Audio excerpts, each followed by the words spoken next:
Yung aming nilagang talong. Tagal na naming nilalagay, hindi kagad naluluto. Gawa ng malamig yung lupa. Hindi nabubuhay ng gusto yung yung apoy. Puro usok.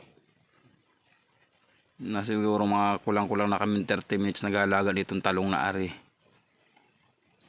Wala na kasing bubong dito, nasira yung aming yung aming kubo dati dito.